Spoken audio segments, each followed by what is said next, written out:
Greetings, Rigil Agateiades here, and today we're enjoying ourselves an ultra low cost game at 250.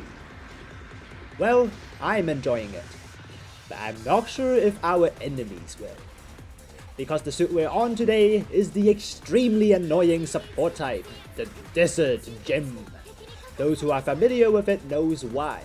This innocent looking gem with a not so innocent looking cannon is the wielder of the strongest strong stagger weapon at its cost.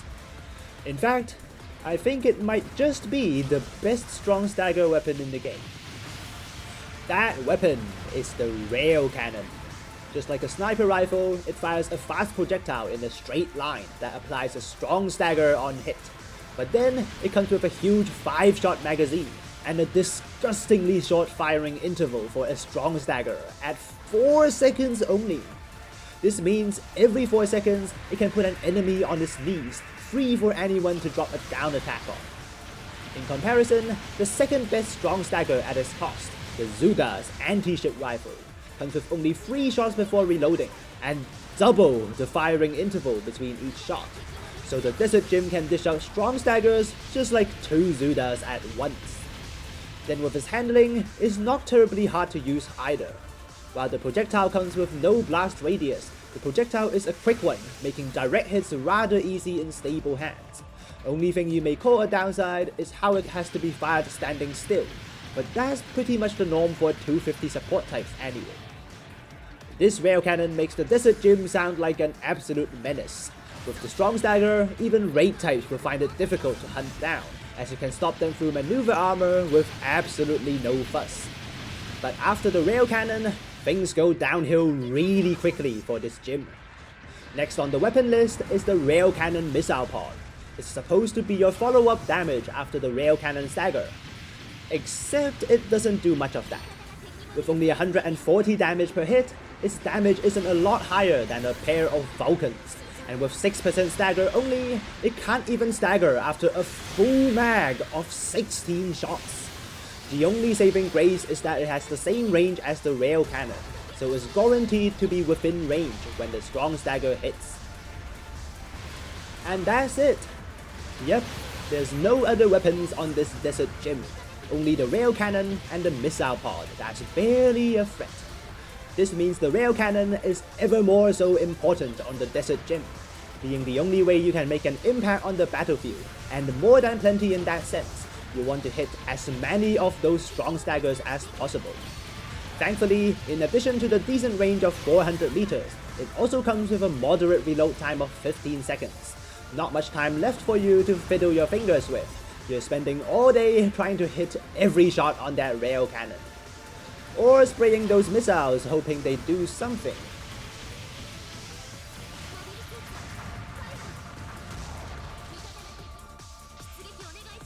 That was a lot about the railcannon. Let's now talk about the actual gem itself.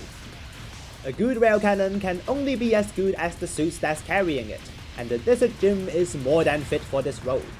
As a support type, while it doesn't walk very fast, the thruster speed and thruster capacity are high for a 250 support type.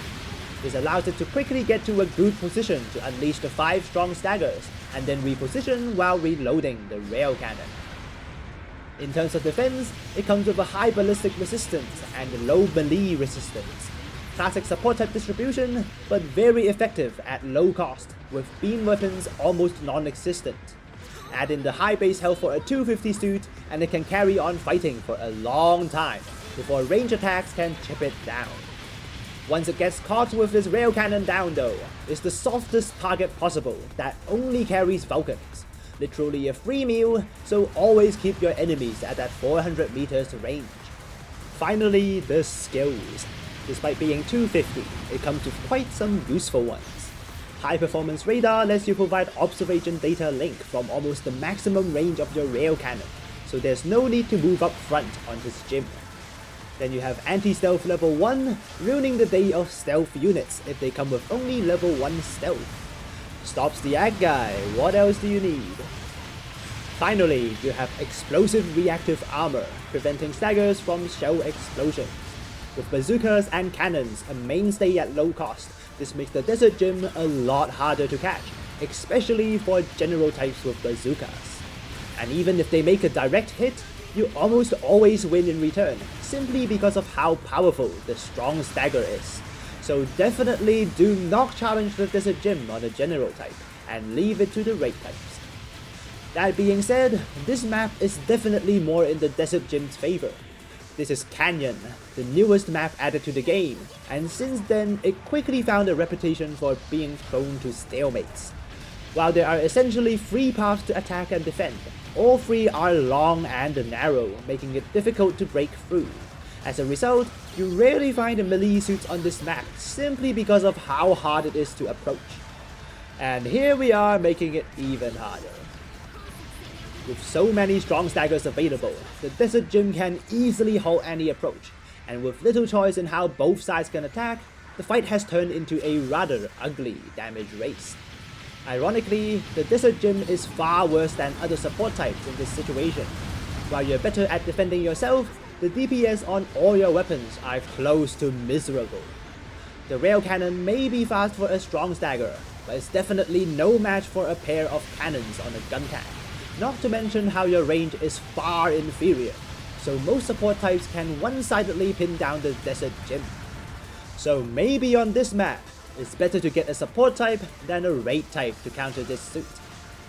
To compensate for that, we're putting all our custom part slots on ranged damage. 15 seconds reload is mild enough to not require quick reloaders, and by increasing the ranged damage, we don't need to expose ourselves to the enemy support as much, while compensating for our lack of raw damage. The Ag makes a melee attempt, but going up the hill so you're exposed to 5 stuns at once clearly doesn't work even on the magnificent Ag. You also get to see once again how useless the missile parts are. In comparison, the railcannon is way beyond a 250 weapon. Hit on the ZUDAHS and we have plenty of time to walk up and use a down attack. Now that I think about it, we would actually do way more following up with a second melee than those useless missiles. By the time we're finished, the railcannon is almost reloaded again, but we don't have much left in us. Missed the railcannon shot because we can't turn fast enough, another good reason to not stand so close. Find our next target at almost max range. Yes, it's way easier to hit because they're not moving as fast relatively, and that's some really juicy damage. We hit one more strong stagger on the Ag, putting a guaranteed stop to him, but not his laser torch.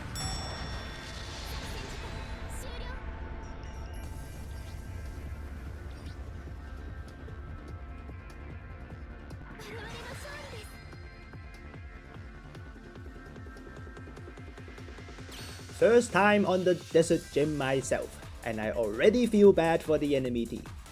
With unparalleled stagger potential on the railcannon, it can put a stop to any attack with 5 shots in the barrel, and then just reload, and do it again! Even raid types might struggle against the Desert Gym, with the strong staggers so reliably available. Depending on the map, a support type with longer range seems to be the only reliable way to counter this suit, and never challenge it with a general type. I sure wish I don't come across another one myself. That's it from me today. Latest.